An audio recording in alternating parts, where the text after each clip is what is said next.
What is Chelsea's strongest starting lineup? Oh, that is a tough one. This is, well, to be honest, if we knew the answer to this, we Mm. would probably have the managerial position at Chelsea because clearly no manager can figure this out. No, but at the same time, I feel like it's quite obvious. Well, I think we'll find that out in a minute Yeah. whether it's obvious or not. I'm already struggling with my picks. The problem with Hmm. Chelsea's squad selection is we seemingly have a lot of strength in depth, Yes. but in reality, it doesn't come across that way. No, I mean, I remember, well, at the beginning of last season, I looked at our squad and thought, wow, we have got debatably the strongest squad in the league. Yeah. And then you go forward 1 year and you're actually like, okay, maybe not. Maybe not. Well, when you compare us to the likes of, I mean, let's compare us to Man City. Yeah. As a Chelsea fan, we always obviously we know more about every player, so we kind of see their positives, their strengths. So Yep. it's easy to go, oh, that player is a really high level, good standard player. Yeah. Where in reality, a random other football fan might look at those players and be like, no, they're super average. That is Do you know what true. I mean? Yeah, that is very true. But for today's video, as lifelong Chelsea fans, we're going to make Mhm. an attempt to pick our strongest starting lineup. I guess that comes down to formation as well. Yes, that's one of the big decisions, I think, is what formation do we even play? Yeah. When we start going through players, I think we'll get to that. Yeah. Obviously, this is starting lineup, so we're not going to pick a bench, right? We're just going to go straight No, no, just into. start in 11. That is it. Should we just get I straight mean, to it? I think so. But we do need to pick our formation first because Yeah. formation very much affects the kind of players that I would pick. Okay. So let's So, bring up a pitch. okay. Are we going to overlay it over this? Yeah. Yes, players will start appearing as they get selected. Okay. Um. What? Talk to me about formation. Okay. If it was up to me and I could get us playing any formation at all, I would want to go for a 4-2-3-1. So, 4-2-3-1. yeah, I can see that. four at the back, two kind of bit more holding, but one of the license for one or the other to go forward, and then two wingers, attacking mid, striker. That is kind of you go almost back to Jose Mourinho days for the last time we really played that as a Mm, formation. Bit of 4-3-3 under Sarri, but I guess it is kind of different. But for me, that's kind of what I want. I think that's the most enjoyable football I've seen from Chelsea has come in that formation. And maybe I just want to go back to the days of that. But yeah. that's kind of what I would go for. 4-2-3-1. Okay. I think that probably makes selection easier if we go for that formation. I Okay. would agree with that. I Mm. would. Okay, let's go with that. Okay. 4-2-3-1. Yes. So, okay, right, back to the pitch. Okay then. Let's start with, well, let's Obviously. start with the goalkeeper. I mean, I Now, think this picks itself, really. I'm not sure there's much debate on this well, one. I don't know. The choices obviously are Kepa, Mendy, Yep. or Bettinelli. Yes. Um, It's Mendy. It's got to be Mendy. You can't I not pick Mendy in this situation. I kind of agree, but also he makes a lot of mistakes. He's a good shot stopper. Have you blocked out Kepper? Yeah. I mean, No, saying that, it is debatable that they both do make mistakes. Mendy is not the keeper he was when we first signed him.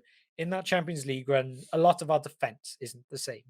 mhm, But if if I had to choose between Mendy or Kepa in my starting 11, it would have to be Mendy. I know he can't play out from the back as well, but also I feel like you just tell him not to. That's the mm, part that frustrates me more is that when they try to make him do that when it's obviously not his game. Same way that Peter Cech, in my opinion, the best goalkeeper in Premier League history. I would agree. If he had been forced to play out from the back, he would not have been that good. Mm, Shot stopper and everything, and leader at the back, amazing. But with his feet, if you want him playing these short, intricate passes, turning yeah. around players and dummies and stuff, no, that's not the game. And that's not really what I care from a goalkeeper. I want someone who's going to, if there's a shot, they're going to stop the goal. Whereas Kepa, I feel like, is, although better with his feet, more susceptible from being beaten from long range for sure, and realistically in from any situation. Yeah, I mean, it sounds a bit silly as well, but Mendy's also a lot taller, Yeah, which is a classical yeah. goalkeeper trait, right? I will say I do think we might be going for a goalkeeper next summer. Hmm. I think Mendy, unless Mendy really improves his game this season, I think the ownership will look at that and go, "No, Yeah. we need a new number one." But for this season right now, I would definitely hang Mendy up as my goalkeeping choice. Okay, let's go Mendy for the number one goalkeeper spot then. Okay. Right. Now we move on to defense. Yes. Now, I think it's important to note that, Mhm. I mean, if we look at Mendy's stats, 6 appearances, 1 clean sheet so far. Yep. Um, you can't blame the goalkeeper for that. You have to look at the defenders as well, right? Yes. Now, I think in my head I had my choices, Yeah. but then when you look at the stats, Thiago Silva for me Yeah. is first name in the middle. 7 appearances, 1 clean sheet. Okay. Can't blame him for that. He very, very rarely makes mistakes. No, but he has seemed to start making them Yeah, this is where I now. was going. He's obviously the Palace game on Mhm. the weekend just gone. He was debatably fouled, but following the foul was Yeah. the last man and reaches out with his Mhm. hand to stop the ball. Yeah. Probably shouldn't have been on the pitch. Definitely shouldn't have been on the pitch. And that's as a Chelsea fan. Yeah, Should not have been on the pitch. yeah. And that's not the first time this season. I mean, it's the first time this season he's done that, but Mm. he's made a few errors, which Yeah. even last season we weren't seeing from him. He was No. solid consistently. Yes. Um, I mean, it's one of those that if you were going to pick this 11 on their peak form of recent time, not just mhm. from back in the day, then yeah, I would say he's probably in it. But if we're going on recent form in terms of the last few games, I'm not sure he makes it anymore. No, It depends, though. It depends which way we're well, going about it. Are we going on just a general form out the window just this season as the players they are, or are we going we're on going if it this. was next weekend? Who am I picking? Yeah, I just want the strongest lineup throughout this season. I would probably still have to go Silver then. So would I. I mean, you Okay. look at the options. We've either dropped in Koulibaly, I guess Azpilicueta, Chalobah, or Fafana. Yes. Um, Yeah, we'll get to this, with but two centre backs. Yeah. I'm not particularly impressed with Fafana so far. No, I think he's taking some time to get into it. He was injured a lot of last season, so I mm, feel like he's kind of coming back from that still. Still young. And he has been thrown into a bit of a turbulent time at the beginning of his Yeah, Chelsea career. yeah. All right. Well, I think Thiago Silva is a given. Yeah. I think there's another given in this back four, and that's got to be Reece James at right back. Oh, yes, 100%. Yeah, I mean, yeah. Reece James for me, best right back probably on the planet right now. yeah. I would find There's it. a few strong contenders, There but are, but the Chelsea bias in me, there's not someone. If I was offered a open swap deal, Reece James for anyone in the world, I would not take any other right back. no. Because Hakimi, no, no chance. Reece James, because I feel like he could play right back in a back four. He's an incredible wing back, can mhm. even play back three if he needs And the to. dude can shoot. And yeah, it's the attacking threat we have as a team with him on the pitch compared to when he's not playing is a different world. Last season, when we were basically, well, we were top of the table with him and Chilwell fit. Mhm. We come back to the point when they then got injured and we were barely scraping top four. Yeah, So yeah, says it definitely all. 100%. Okay, so we got Mendy, Reece James, Thiago Silva. Now the other side of the centre. Okay, my pick for this would be Koulibaly.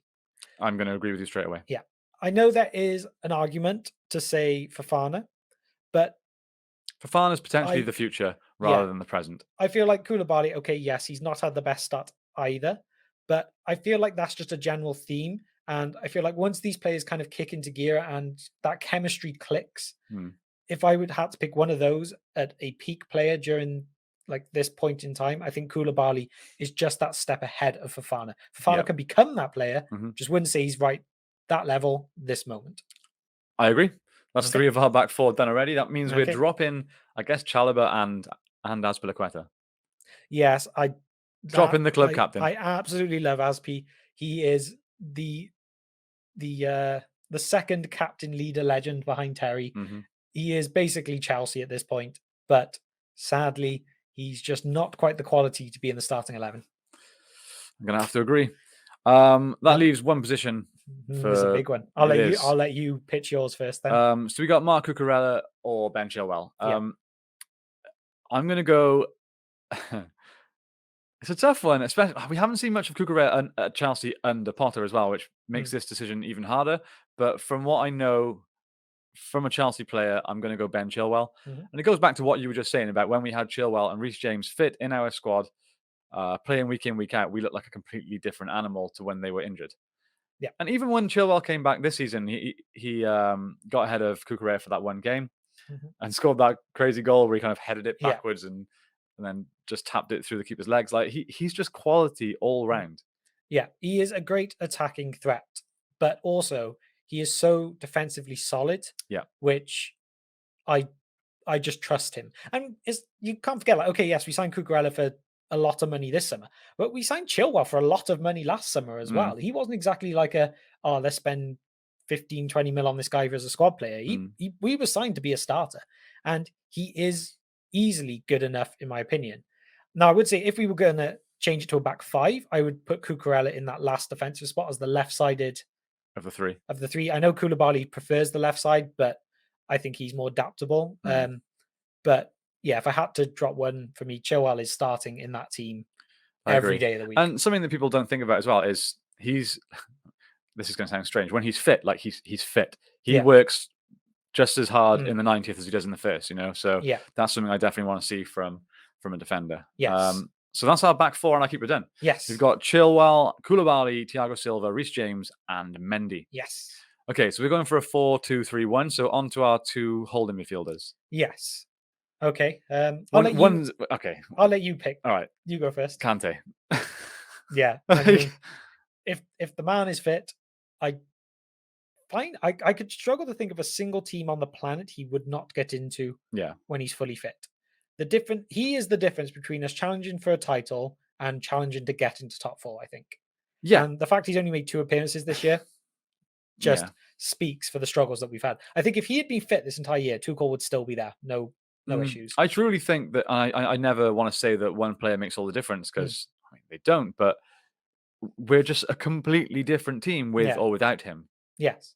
And also when he's on the pitch and you see him, he just makes you smile. Yeah, He could score the world's best ever goal that you've seen in your life, screamer from 50 and he yards, would just be like, and he would just be like, that was fun. yeah, Yeah.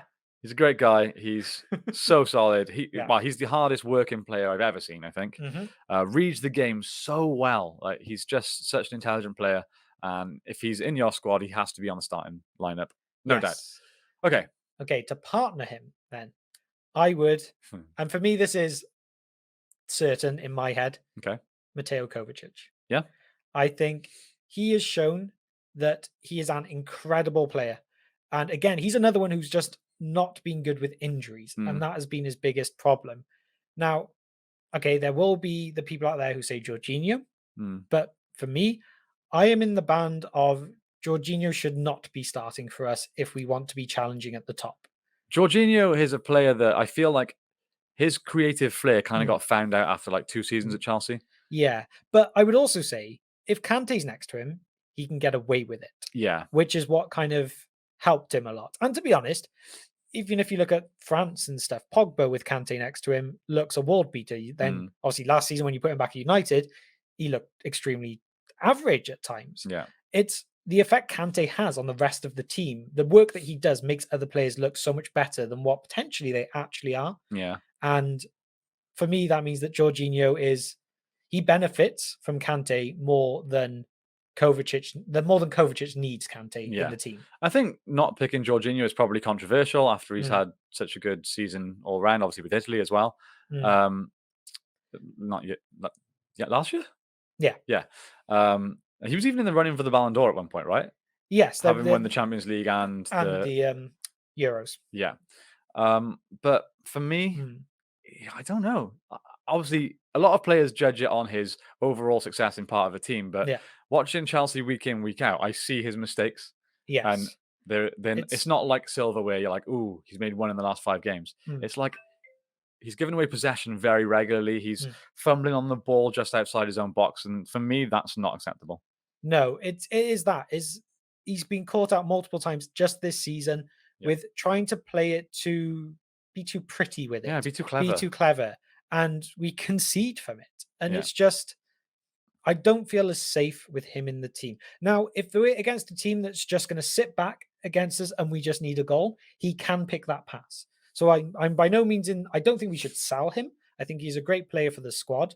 But I think if we're going week in, week out, Kovacic does a lot more for the team, where Jorginho would be better on those ones that want to put 10 men behind the ball and he can find that ball over the top, the one through the defenders.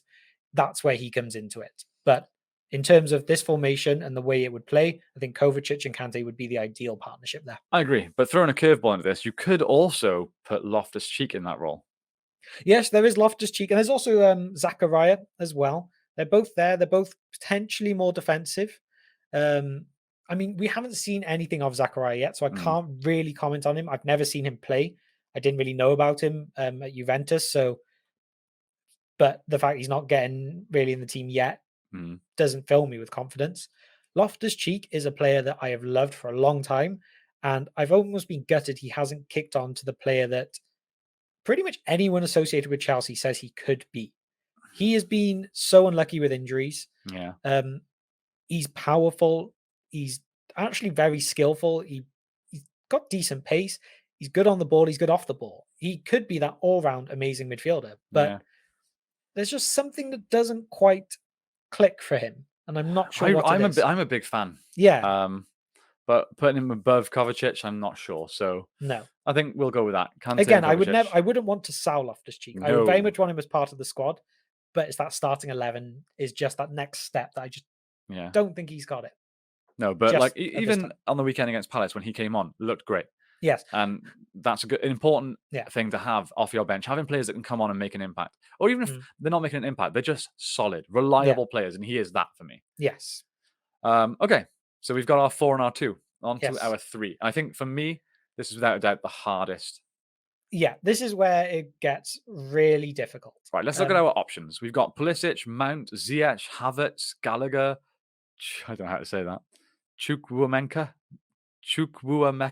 I'm sorry. Sterling, Yeah. realistically. Okay, I think one of these automatically gets in the team, and that's Sterling. Yeah. At this time, the way he's coming to this Chelsea team, when we're not in a particularly great spot, and he's hit the ground running more than a signing has for us in a little while, I True. feel. Okay, In an attacking sense, anyway. where are you putting him? I would put him on the left. Yeah. That's his strongest position. He's our best at this time. He's got to be in his favorite position, in my opinion. I'm with you. So I think left attacking mid, Sterling. Yep, I agree. Now it gets difficult. Yes. And okay, if we're playing this formation now, I really struggle. I'd almost say if I had to pick someone for the right first, I would potentially go Mount. I think I've already picked my 2, if I'm honest. Yeah. So, I know who I would like, but it is really tough. I almost want to say all of them. I want an extra player. Can I have 12? No. Go on then. You go. If you're sure, you go, and I will. I mean, we've been open on the channel before. Like, I'm not a fan of Hakim Ziyech. So he's not making my starting 11. I'm also a huge fan of Conor Gallagher. I think he will end up being a big star for Chelsea. Yeah. Pulisic, again, another one that has all the potential, but doesn't show it consistently. Yeah. So for me, another good squad player. Yeah. Now, it gets difficult here with Mount because obviously we know he's world class, but again, recently especially hasn't been showing it. No goals, no assists since April. Yeah, it's not good. I mean, okay, he did for England, but Chelsea now, he has been so average, and I hate it because he's been our player of the season, and he is a Chelsea boy. He is someone I want to be great in that starting 11, but thing is, I know he's got it within him, and I never, with any part of me, doesn't doubt his commitment and his work ethic, rather. So for me, all right, I would go Mount on the right, Havertz in the center. There we go. I've said it. Okay. Now, my issue with this is I feel, and this is where it gets very difficult, to get our strongest, best team, you can only have one of Mount, Havertz, or Gallagher. I feel like they all, for their best, want to be in that central role. And I feel like having more than one of them hinders the others. Yeah. If I had to pick, I would agree with you. I'd put Mount out wide, Havertz in the middle.